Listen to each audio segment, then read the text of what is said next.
We're on problem 27, and the question is, which equation best represents the graph above?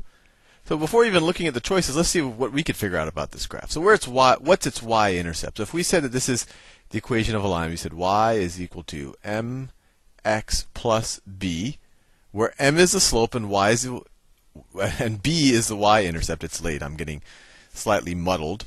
So what's the y-intercept? Well, when x is equal to 0, y is equal to 0. So this is going to be equal to 0. The y-intercept is 0, right? When x is equal to 0, y is equal to 0. So the y-intercept is 0. So we know that this has a form y is equal to mx, where m is the slope. Now let's figure out the slope. Slope is equal to change in y for a given change in x, or change in y over change in x. So when we increase x by 1, how much are we increase or decrease y by? Well, then y increases by 2, right? So we could say that equals y changes by 2, by plus 2, when x changes by plus 1. So we get the slope is equal to 2. So the equation of this line is y is equal to 2x, which is choice B. Choice B. Next problem. Which point lies on the line defined by 3x plus 6y is equal to 2?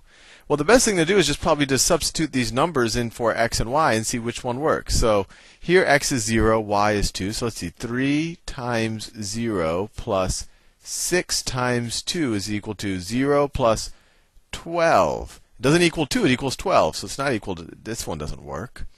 Right, I'm just taking 3 times x plus 6 times y and seeing what it equals.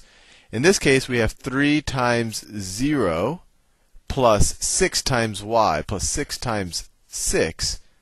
Well, that's 0 plus 36. That doesn't equal 2.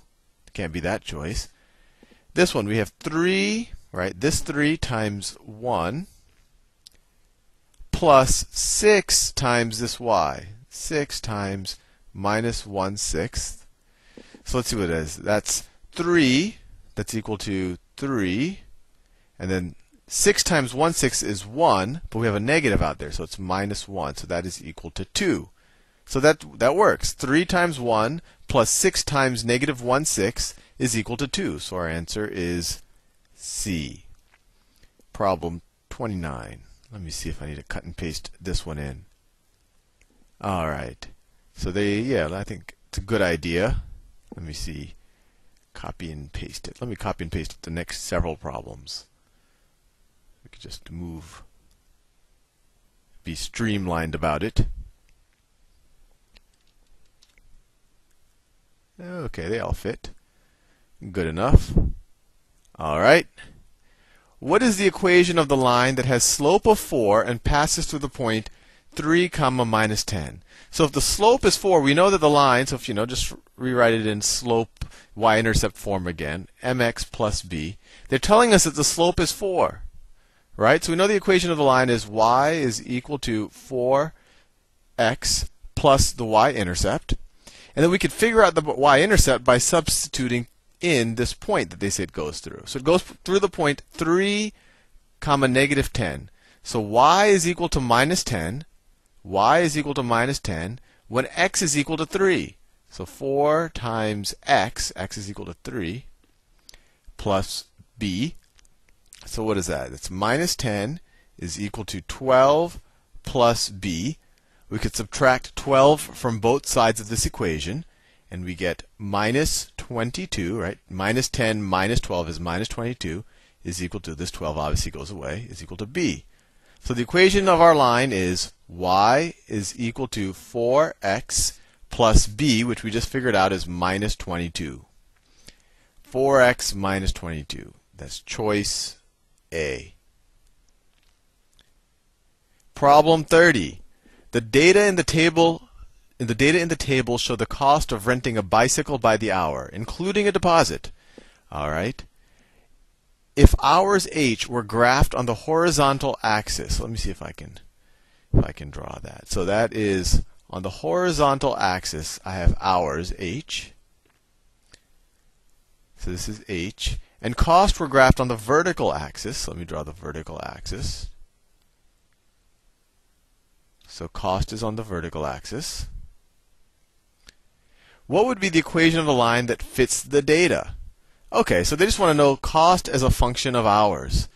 So let's see. We could, it's a linear relationship. We could treat this just like any other line. So if we write it as y equals mx plus b, I didn't even have to do this. So y is equal to mx plus b.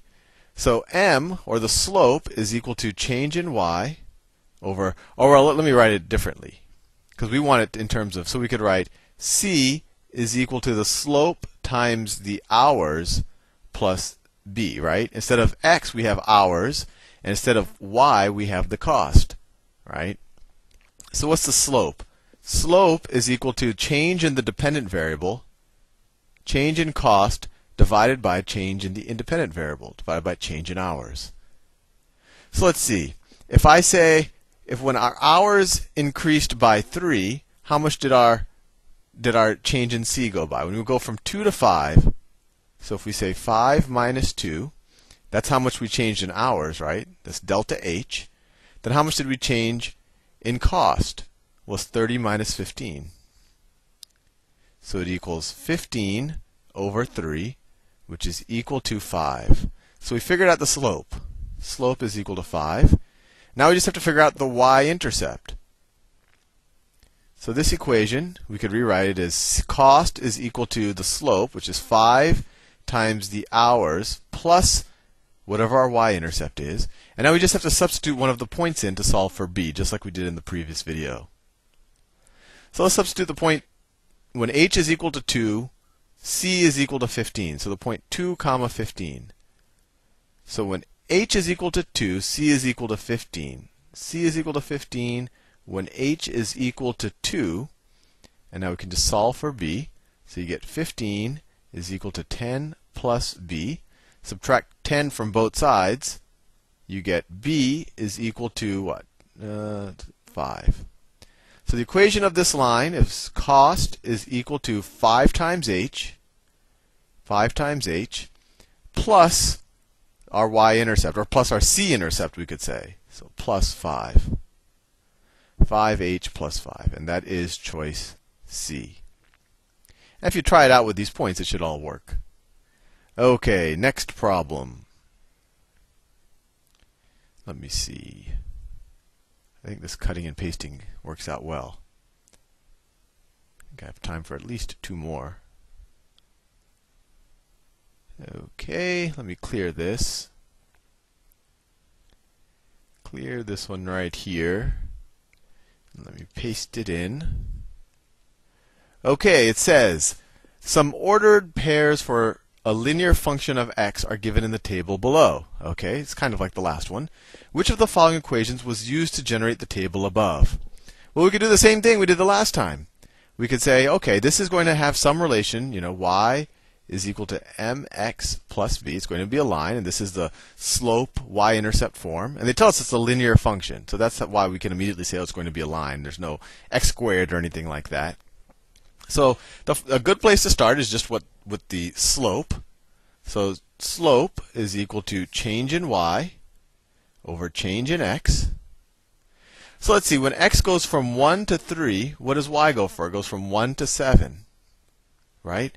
So change in x is equal to 3 minus 1, or just 2, right? And what's change in y? 7 minus 1. So that is equal to 6 over, oh no, sorry, change in x was 3 minus 1. Sorry about that. 3 minus 1, so it's 6 over 2. Right? When x changes by 2, right, that's this 2, change in x, y changes by 6, change in y. So the slope is 3. So the equation of our line is going to be y is equal to 3x plus some y-intercept. And now we could substitute some points in. Let's substitute this one. This 1, 1 seems easy. So y is equal to 1 when x is equal to 1. All right? So we get 1 is equal to 3 plus b. Subtract 3 from both sides of this equation, and we get what? 1 minus 3 is minus 2, is equal to, obviously this disappears, 3 minus 3. So b is equal to minus 2. So the equation of our line, we have a slope of 3 and a y-intercept of minus 2. The equation is going to be y is equal to 3x plus b. Well, b is minus 2, so minus 2. And that is choice C. Choice C. 32. The equation of line L is 6x plus 5y equals 3, and the equation of line Q is 5x minus 6y is equal to 0. Which of the statements about the two lines are true? Okay, let's see. They have the same y-intercept. They're parallel. They have the same x-intercept. Lines L and Q are perpendicular. So, well, I'll tell you how you can identify perpendicular lines. They have the negative inverse of each other's slope. But I don't know if that's going to come into play yet. I always find it easier to look at these lines in kind of the slope y-intercept form. So let's do that. So line L can be 6x plus 5y is equal to 3. So if we were to subtract 6x from both sides, you get 5y is equal to minus 6x plus 3. And then you divide both sides by 5, and you get y is equal to minus 6/5 x plus 3/5. So this is line L right here. Now I'll do line Q in a different color. So Q is 5x minus 6y is equal to 0. Let's subtract 5x from both sides. You get minus 6y is equal to minus 5x. If you divide both sides by negative 6, you get y is equal to minus 5 divided by negative 6. It's 5/6 x. So look at it. Well, it actually looks like D comes into play, because the slope of this one is minus 6/5. That's the slope of line L. The slope of line Q is the inverse of that made negative. And that's at this point, it's a good thing to memorize. I haven't proven it to you yet. But when you want if you want a line that has a slope perpendicular to this one, or a line that is perpendicular to this one, will have a negative inverse slope. So the inverse of this is minus 5/6, and the negative inverse is plus 5/6. So this is the negative inverse of that. So these lines are actually perpendicular. So that is D. See you in the next video.